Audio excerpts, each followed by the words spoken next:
I felt his grip before I saw his face. Silas's hand clamped onto my wrist under the bright chandelier. He seized my hair, pulling me backward while 50 witnesses watched in silence.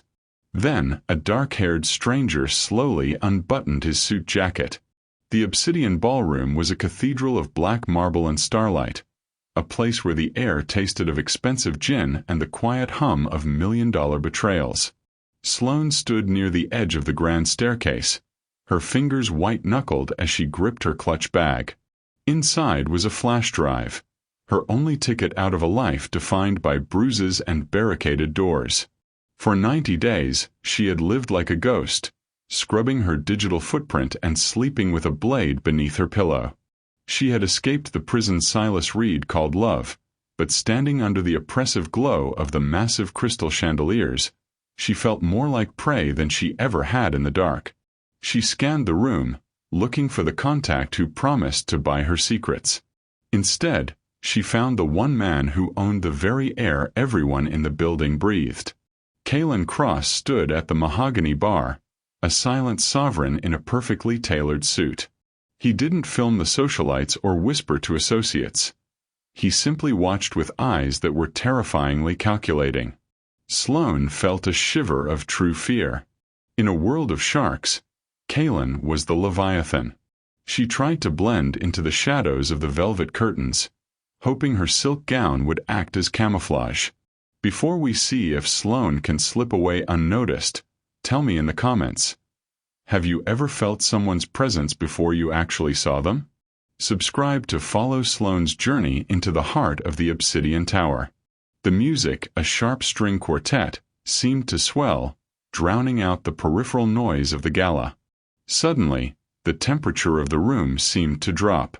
Sloane turned to flee, but a shadow fell over her first.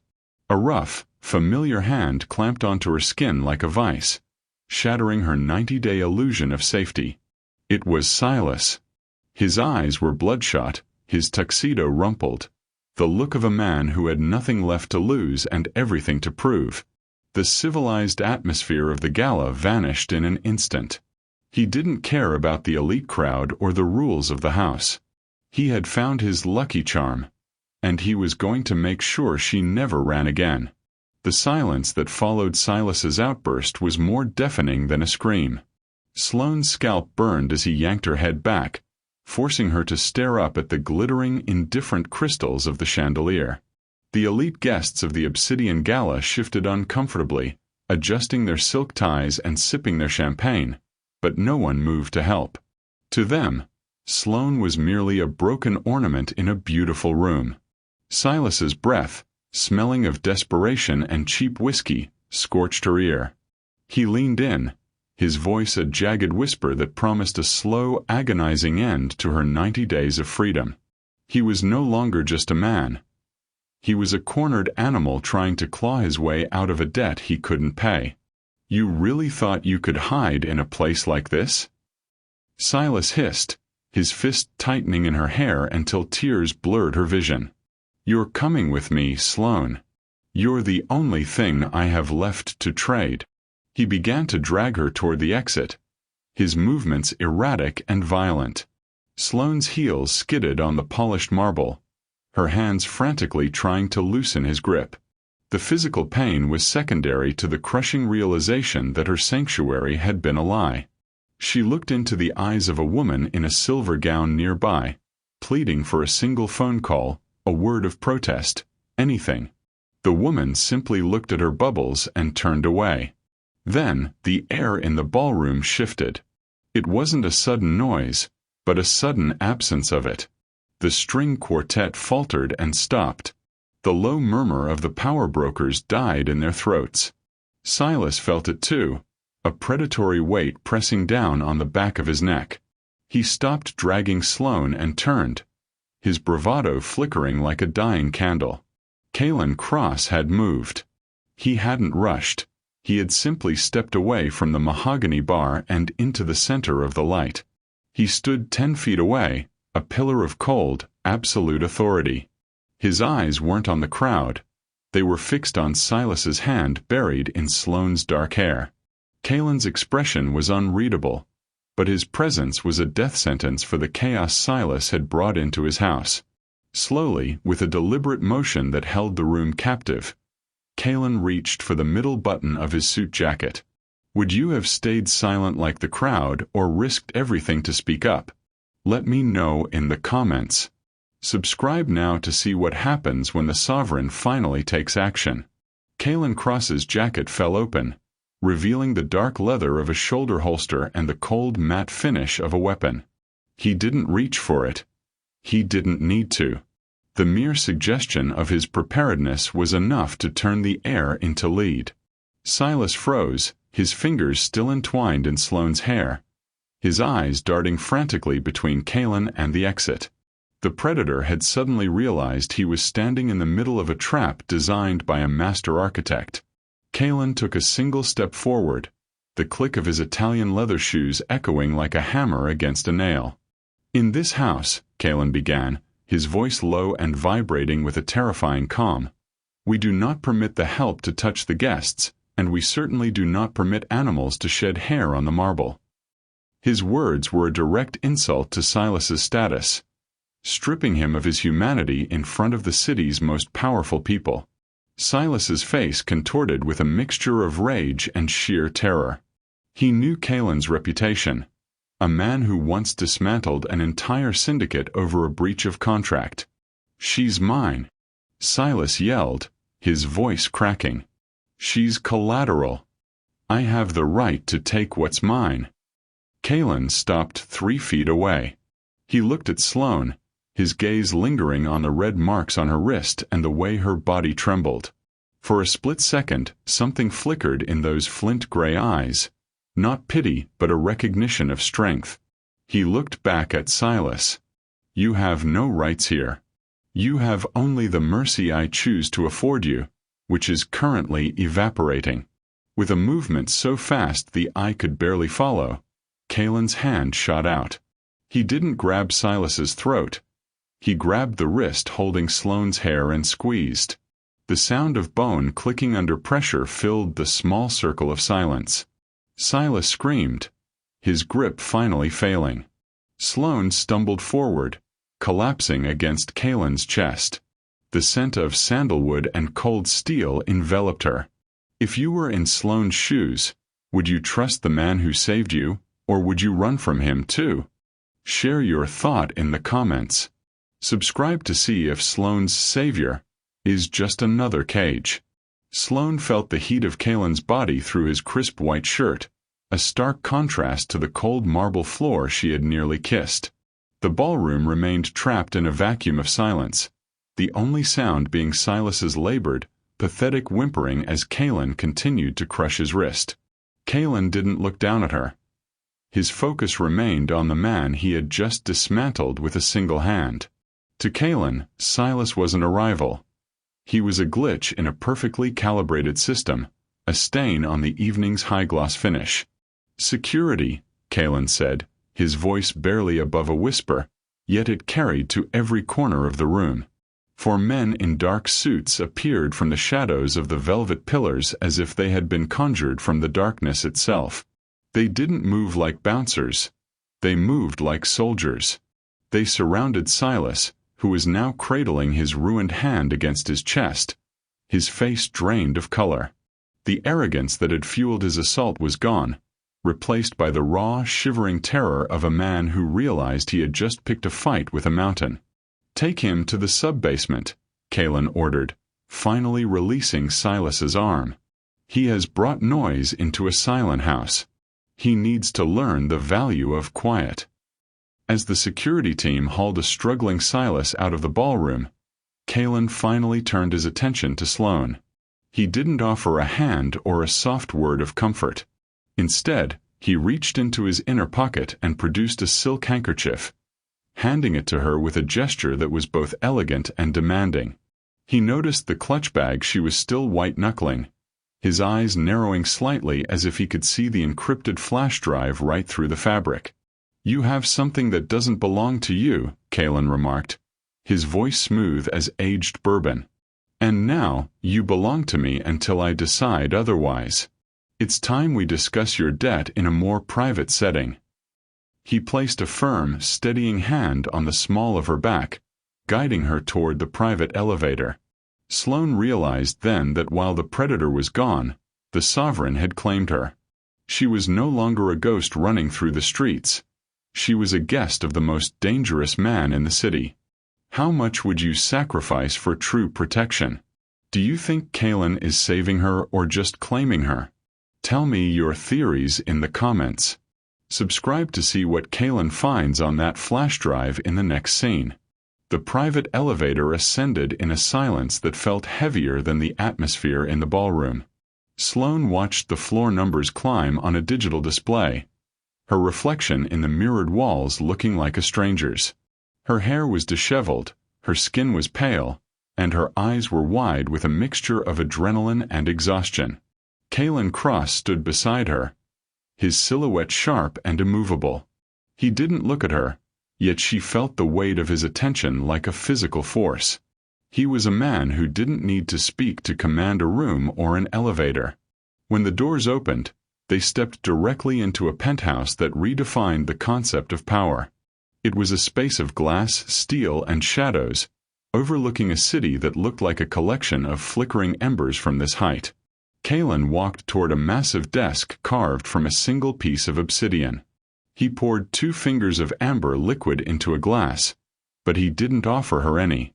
"The drive, Sloane," he said, his voice cutting through the hum of the climate control. Sloane hesitated, her fingers tightening around her clutch. "You said I was a guest. You saved me because Silas was making a mess. Does that mean you're going to help me, or are you just the next man who wants to use me?" Kalen set his glass down and finally turned to face her. The moonlight through the floor-to-ceiling windows caught the sharp angles of his face. "I don't use people, Sloane. I utilize assets. Silas is a liability. You, however, have managed to steal data that has kept 3 syndicates awake for weeks. That makes you interesting. But interest comes with a price." He walked toward her, stopping just inches away. He was tall, smelling of expensive tobacco and the cold night air. "Give me the drive. If the information is as valuable as the trouble it caused, you stay here. Under my name. Under my rules. No one, not Silas, not his bosses, will touch you. But if you lie to me, I'll hand you back to Silas myself." Sloane looked at the man who had unbuttoned his jacket to save her, and then she looked at the city below. She reached into her bag and pulled out the drive, placing it in his open palm. She was trading one cage for another, but at least this one had a view. Do you think Sloane made the right choice by handing over her only leverage? Let me know in the comments. Subscribe to see what secrets Kalen uncovers. Kalen slotted the flash drive into a terminal built into the obsidian desk. For the next hour, he was no longer a man. He was a machine of cold analysis. The blue light of the monitors reflected off his sharp features, casting long, predatory shadows against the penthouse walls. Sloane sat on the edge of a velvet armchair, her body finally beginning to crash from the adrenaline.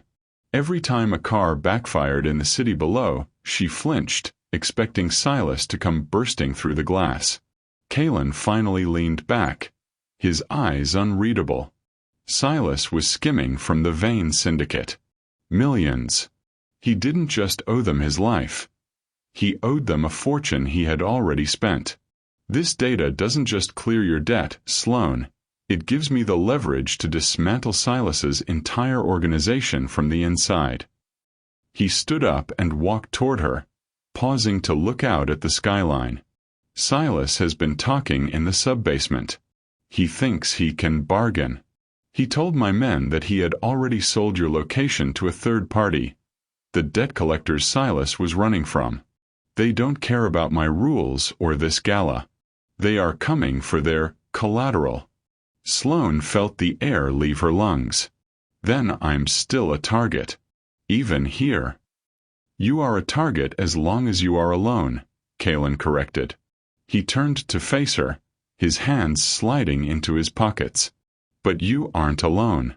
I've moved your things from your apartment. Or what was left of it. From this moment on, you live here. You will have a security detail, a new identity, and access to everything you need. In exchange, you help me navigate the files on this drive. You know their codes, their drop-off points, and their weaknesses." He stepped closer, his shadow falling over her. "You wanted a clean life, Sloane. I'm offering you a powerful one. But remember, in my world, loyalty is the only currency that matters. If you betray me, there is no 90-day head start that will save you. Do you believe Kaylin's offer is a fair trade for her safety, or is she just a pawn in a bigger game? Share your thoughts below. Subscribe to see the storm that's coming for the Obsidian Tower. The storm arrived at 3 in the morning. The Obsidian Tower was designed to be a fortress, but Silas's final betrayal had provided the debt collectors with the bypass codes for the service elevators. Sloane was jolted awake by the muffled sound of a suppressed gunshot echoing through the penthouse foyer. She scrambled back against the headboard, her heart hammering against her ribs like a trapped bird. The shadows of the room seemed to lengthen and twist as the power suddenly cut, plunging the glass palace into a terrifying, sterile darkness. Kaylin appeared in the doorway of her bedroom, a silhouette of lethal composure. He wasn't wearing his suit jacket now. He was in a black tactical shirt, his weapon drawn and held with a steady, practiced hand. He didn't look panicked. He looked like a hunter who had finally found a worthy challenge. "Stay behind the desk in the office," Kaylin commanded, his voice a low vibration that anchored her. "Do not come out until I call your name. If someone else opens that door, use the hidden panel I showed you. You run, Sloane. You don't look back." Sloane dashed to the office, diving behind the heavy obsidian desk just as the main doors to the penthouse were kicked open. The sound of shattered wood and heavy boots filled the air. These weren't Silas's clumsy thugs. These were professional extractors, men who specialized in reclaiming human collateral. They moved with military precision, their flashlights cutting through the dark like searchlights in a prison yard. A fierce firefight erupted in the living area.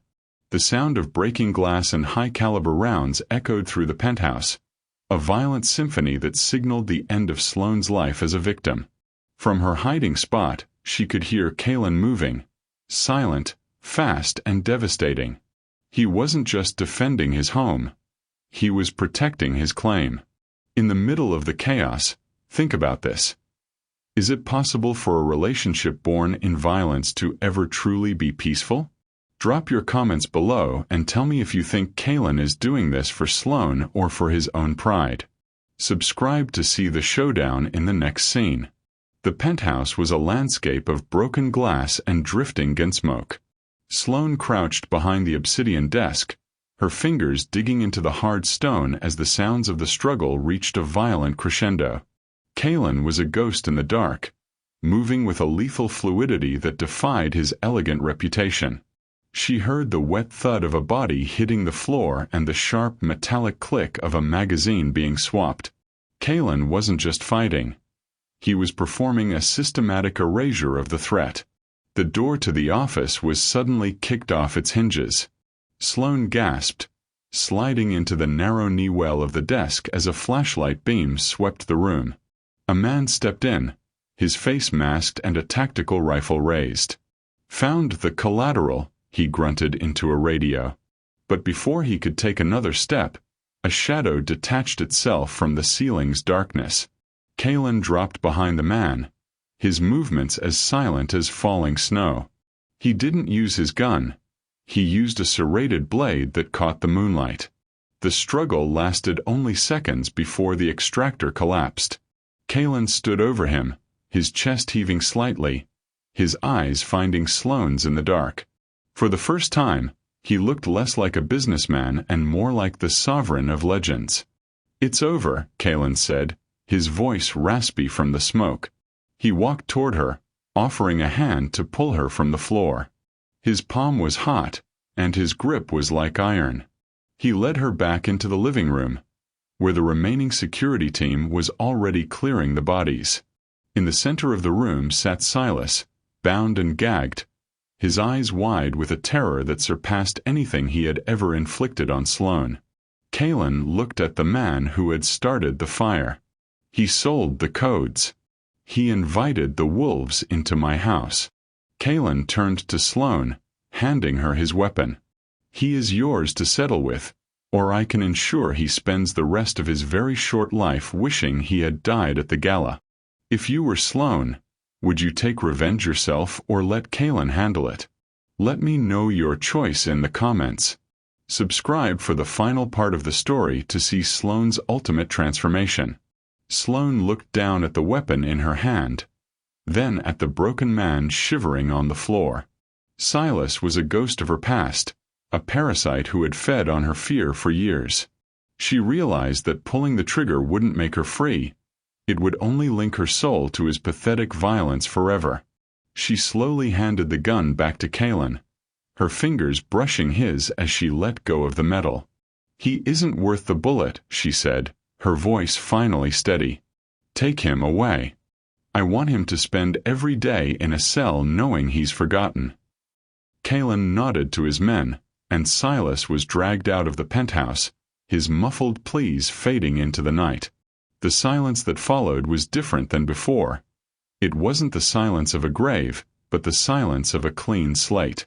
Kalen walked to the floor-to-ceiling window, looking out at the city as the first hints of dawn began to bleed across the horizon, turning the sky a deep, bruised purple. You chose mercy, Kalen remarked, turning to look at her. In my world, that is often seen as a weakness. But in you, I think it's a strategy. Sloane walked to his side, standing where the glass met the sky. I'm not running anymore, Kalen. And I'm not just an asset on a flash drive. Kalen reached out, his hand resting on her shoulder, not as a grip of possession, but as a silent anchor. No, he agreed softly. The drive was just the introduction. The story starts now. He didn't offer her a cage. He offered her the city. For the first time in her life, Sloane didn't feel like prey. She was standing next to the most dangerous man in the world, and she knew that together, they would be the ones the shadows feared. Now that Sloane has found her power, what would you do if you were in her position? Would you stay in the Obsidian Tower or start a new life elsewhere? Let me know in the comments. Thank you for following this journey. Don't forget to subscribe for more stories of justice and redemption. The end.